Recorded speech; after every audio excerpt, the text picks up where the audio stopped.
101번지 남산돈가스는 대한민국에서 활동하고 있는 악덕 기업이다. 과거부터 서울 남산 소파로 일대에는 많은 돈가스 매장이 남산돈가스라는 간판을 내걸고 영업을 하고 있었다. 수많은 매장 가운데 단연코 가장 유명했던 곳은 101번지에 위치한 남산돈가스 매장이었는데 여러 방송 프로그램에서 원조 맛집으로 소개가 되며 유명세를 타기 시작하더니 현재는 현대백화점, 롯데백화점 등의 입점해 있음은 물론 전국에 약 50여 개에 달하는 체인점을 보유할 만큼 큰 기업으로 성장해 있었다. 그런데 문제는 지난 2021년 5월경 유튜버 빅페이스가 콘텐츠 촬영을 위해 남산에 위치한 돈가스 집을 방문하면서 시작됐는데 그가 자신의 유튜브 채널을 통해 여러분들이 알고 있는 남산 돈가스는 다 거짓말이라는 제목의 영상을 업로드하며 남산 돈가스 원조 논란의 신호탄을 쏘아올리게 된다. 내용인 즉슨 현재까지 남산 돈가스 원조로 알려진 101번지 남산 돈가스가 진짜 원조를 만들어낸 사람을 쫓아낸 뒤 간판은 물론 신스 199이라는 문구도 그대로 사용한 채 가짜 원조 행세를 하고 있다는 것이었다. 실제로 빅페이스는 남산 돈가스 거리라 불리는 곳에서 1km 정도 떨어진 23번지에 위치한 돈가스집 사장님을 만나 인터뷰를 진행했는데 23번지 남산 돈가스 집을 운영하는 A씨는 우리가 최초로 1992년도에 남산 돈가스를 유명하게 만들었다며 자신이 남산 인근에서 돈가스 음식점을 최초로 운영했다는 말을 하게 된다. 하지만 시간이 흘러 사람들이 줄을 서서 찾아올 만큼 식당이 유명해지며 잘나가자 2011년경 건물주가 임차인이었던 A씨를 내쫓고 이 틈에 그 자리에서 직접 돈가스 집을 운영하기 시작했다고 하는데 건물주는 단순히 운영만 한 게 아니라 이전에 A씨가 1992년도부터 운영했던 업적들을 모조리 본인들이 한 것으로 완벽히 둔갑한 것으로도 모자라 주식회사 및 프랜차이즈까지 세우며 수많은 소비자들을 기만해왔다고 한다. 심지어 임차인을 내쫓는 과정에서 업무방해는 물론 폭행, 재물손괴 등의 범법행위도 저지르면서까지 말이다.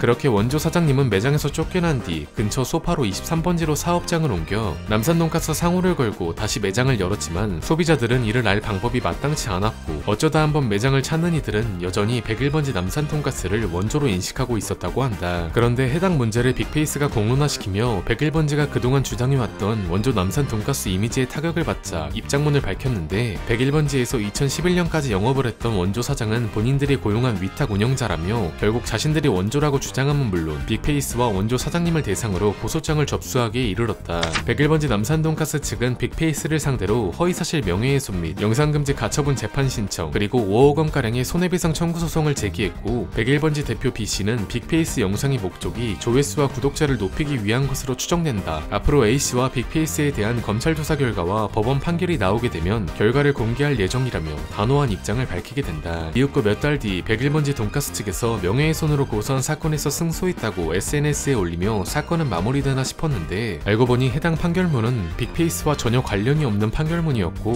이후 빅페이스의 반격이 시작되었는데 그는 원조 사장이 당시 건물주와 계약했던 계약서 및 보증금 영수증 등을 공개하며 임대료를 내고 장사한 임대인이 위탁 운영자일 수 없다며 반박했고 간판에 표기된 신스 1992 문구를 아직까지도 삭제하지 않은 점 등을 지적하며 진짜 원조가 최초로 남산 돈가스를 시작했다는 폐업 사실 증명서를 공개. 그간 101번지 남산 돈가스의 진짜 원조 행세가 불법 행위임을 다시 한번 밝히며 폭로를 이어갔고 소송을 건 101번지 측에서 가맹점주들로부터 탄원서를 받은 사실도 공개하며 가맹점주들에 대한 비판도 하게 된다. 마침내 2023년 3월경 101번지 남산돈가스 결말이라는 제목으로 영상이 올라왔는데 법원은 101번지 남산돈가스는 원조가 아니다라는 취지의 주장을 허위사실로 볼 수 없다고 판단했고 여기에 영상물 게시금지 가처분 신청도 기각되었으며 소송 비용은 모두 101번지 측에서 부담하는 것으로 알려졌는데 그럼에도 불구하고 피해자 코스프레를 하던 101번지 측에서는 대형 로펌을 선임해 항소를 선택했다고 한다. 한편 이러한 노력이 무색하게 2023년 8월 중순부터 101번지는 홈쇼핑과 대형마트 등에 버젓이 이름을 달고 장사를 하고 있었고 드라마 무빙에 나온 돈가스집이 본인들 가게라는 거짓 홍보물을 멋대로 부착해 또다시 거짓 홍보로 소비자들을 속여서 끌어들이고 있었다고 하는데 드라마 무빙 설정상 세트장 촬영은 물론 남산 최초의 돈가스집으로 설정되어 있었기에 원조는 현재 23번지 돈가스집에 해당하는 곳이지 101번지가 아니었다.